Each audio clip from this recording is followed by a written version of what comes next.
Y en este segundo bloque de MBD Noticias vamos a abordar sobre la situación de algunas industrias que han cerrado, sobre todo en el mes de mayo, pero situación que viene, de meses anteriores, un mes que ha sido difícil. Y por este tema estamos recibiendo a representantes de dos áreas distintas, dos sindicatos distintos. En este caso, Enrique Méndez, presidente de la Federación de Trabajadores de la Industria Láctea, y Fernando Ferreira, presidente de la Federación de Obreros y Empleados de la Bebida, que bueno, en este último tiempo sí te hemos visto por el cierre de la fábrica de la planta de Minas, ¿no? Y en el caso de la industria láctea en Nueva Helvecia.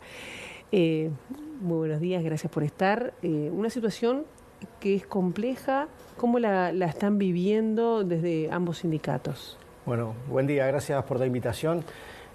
Desde nuestro sindicato vemos con preocupación la situación de los compañeros de Planta Minas. Creemos que se enmarca en un proceso general de la situación industrial de Uruguay, que Quique va a profundizar un poco más después, que tiene que ver con algunas empresas que ya el año pasado comenzaron a dar señales de cierres parciales o totales, que este año empezamos con Diques Sacos, los compañeros del Zunca, Balsas y Asociados, que son 400 compañeros que están en seguro de paro, o viendo si pueden ir porque la empresa había evadido todos los aportes patronales. Tenemos la situación de Fanacif, tenemos la situación de los compañeros en Nueva Helvecia de lo que era la planta Gloria, capitales peruanos. Y bueno, en mayo termina o culmina o empieza con lo que es la planta FNC Minas, que son 150 compañeros en el departamento de La Valleja. Cuando se va al interior del país es mucho peor la situación porque muchas veces es una de las pocas fuentes de trabajo que hay. La Valleja es uno de los departamentos con mayor índice de desocupación del país, con muy bajo nivel de ingreso, con caída de población también, o sea, ahora el último censo y también lo que fue el registro de la Corte Electoral marca que hay un descenso de votantes, por lo tanto hay una migración de San José hacia otros departamentos. Y bueno, eso hace que desde el movimiento sindical encendamos las alarmas de, bueno, cuál es la situación de la industria en general. ¿Por qué? Porque decimos que, bueno, cuando la industria sale, deja de haber una mano de obra calificada con un ingreso mejor del que tiene el común, digamos, de los trabajadores del país.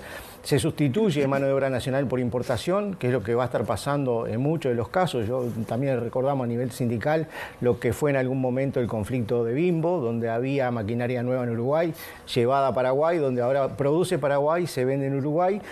Que alguno puede pensar, bueno, si viene del exterior es un precio mejor al que tenemos en el país. No es así, o sea, viene al mismo precio, solo aumenta la ganancia de las compañías, no tiene ningún beneficio para la población.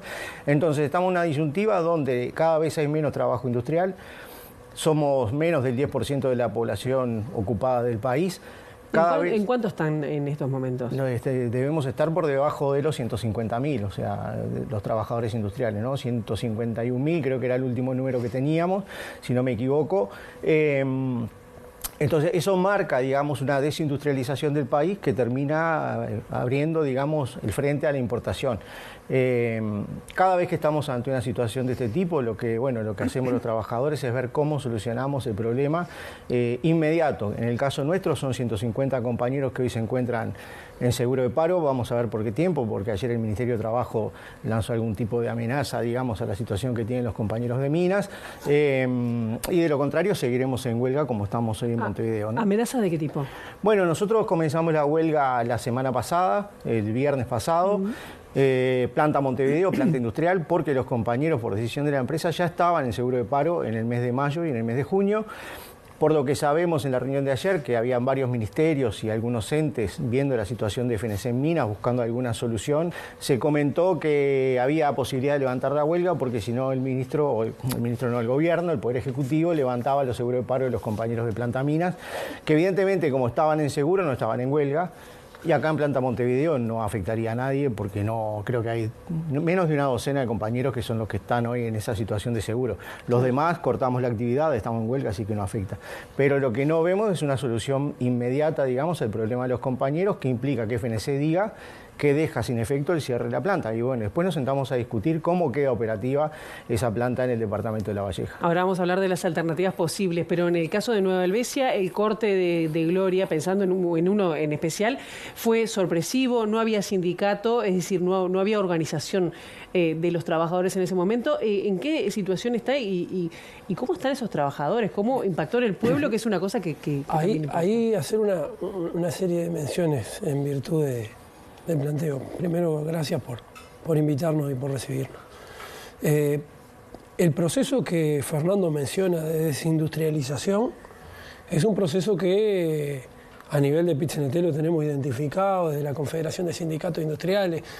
En el caso nuestro, como Federación de Trabajadores de la Industria Láctea, lo hemos identificado y que no va aislado, va de la mano a un proceso también de lo que nosotros le llamamos primarización de la industria, avance hacia los grandes commodities, el terminar exportando materias primas y no generar mayor valor agregado en el marco de nuestra industria, y que a la misma vez va de la mano de los procesos de concentración también.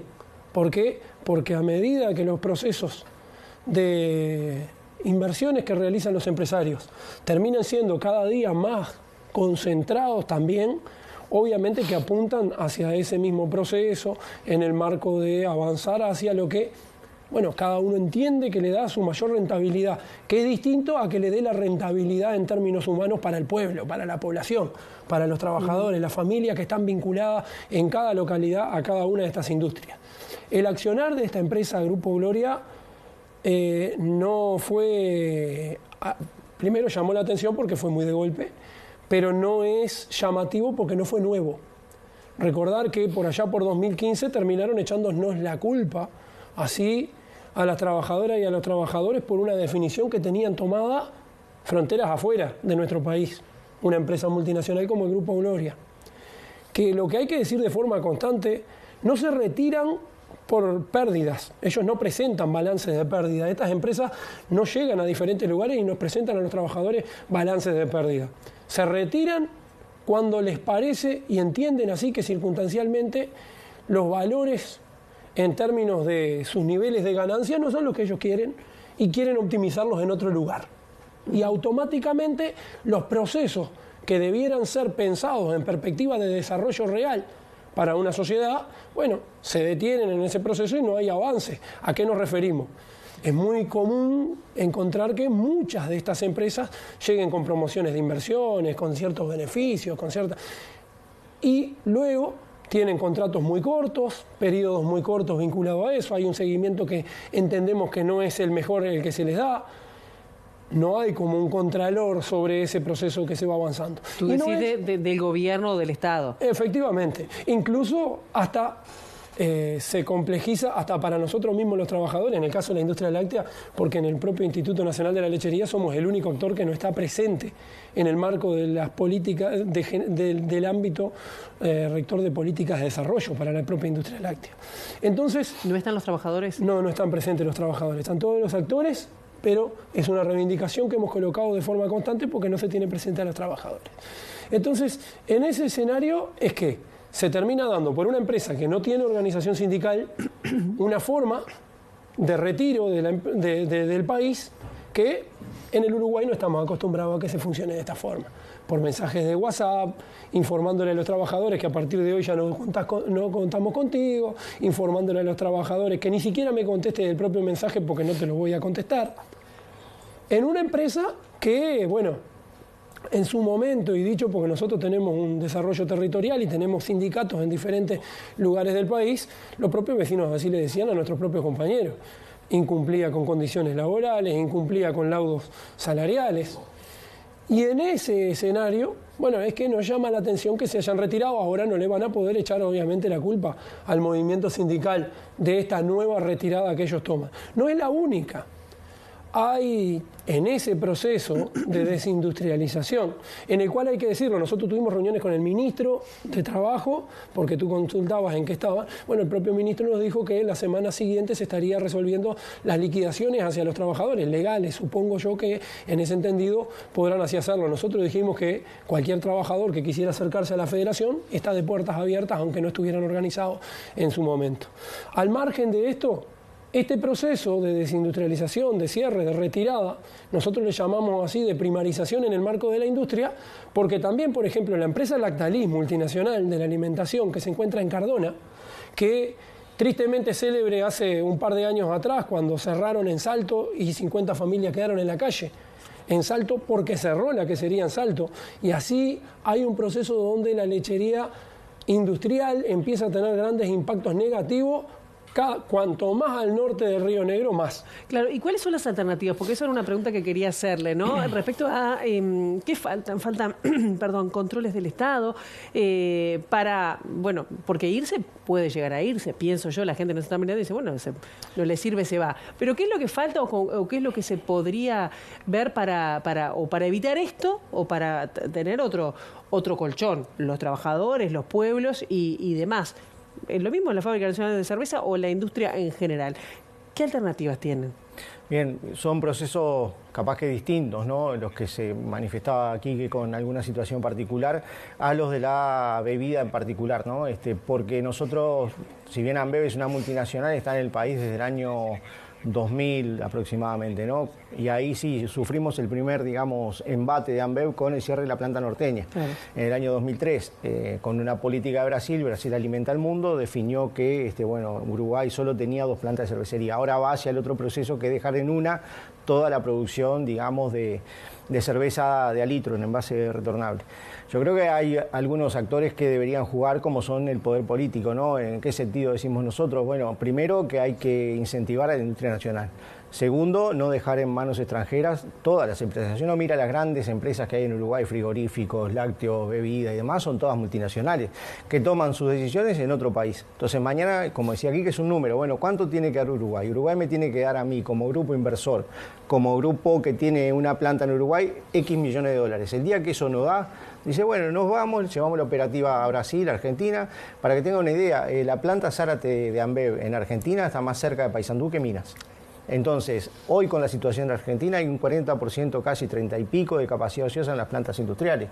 Con 1 o 2 meses de llenado de Argentina, abastecen el mercado uruguayo. Claro. Entonces, ahí es donde empieza a haber la discusión. ¿Qué medidas toman los distintos gobiernos, o el Estado, si le queremos llamar de alguna forma, de protección a la industria nacional? Que es un poco lo que estamos debatiendo nosotros, ¿no? Bueno, hubo una devolución fiscal en tema, digamos, de devolución de IMESI por el tema del envase retornable del 2008 hasta el 2021. Eso ya no quedó y, bueno, eso es una de las cosas que nosotros estamos viendo que atenta contra la producción nacional, porque en definitiva la importación, si bien paga IMESI, viene a un precio tan barato que va jugando en contra de lo que es la producción nacional. Y va a llevar también a Ambev, y termino con esto, a tomar una decisión en algún momento de decir, traigo a Argentina, y es mucho más barato el costo de producción, ya lo tengo laudado por el lado argentino, y después acá lo único que hago me llevo la ganancia, y después esa ganancia se va a Ambev, no queda en Uruguay. Uno dice, ayer escuchamos a un periodista.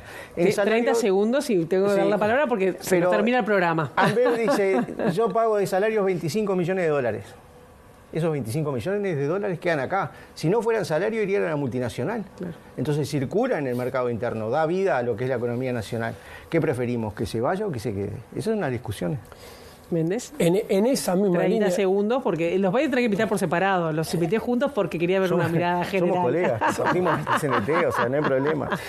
En esa misma línea, la necesidad de una política de desarrollo industrial en nuestro país, eso es sumamente necesario, con protección de la industria nacional, pero también con perspectiva de desarrollo superior al punto tal de que tiene que estar planificado a nivel central de nuestro país, pensando en las necesidades de la sociedad, en las necesidades de las localidades del interior, en las necesidades que se vive para poder luego poder desarrollar una política por rama de actividad lo suficientemente profunda y sostenible para que no tengamos que estar cayendo en aquellas cuestiones que muchos le llaman, definiciones empresariales, pero que nosotros entendemos que no podemos seguir siendo un país tan rico que nosotros podríamos estar generando, rico en alimentos, rico en materias primas en general, pero que las terminamos exportando y que en realidad no les estamos colocando los procesos industriales suficientes para generar el mayor valor agregado en nuestro país, que genere muchísimos puestos de trabajo. La próxima separados. Enrique Méndez. A las órdenes, no hay problema. Espero con buenas noticias la próxima vez. Esperemos. Gracias. No.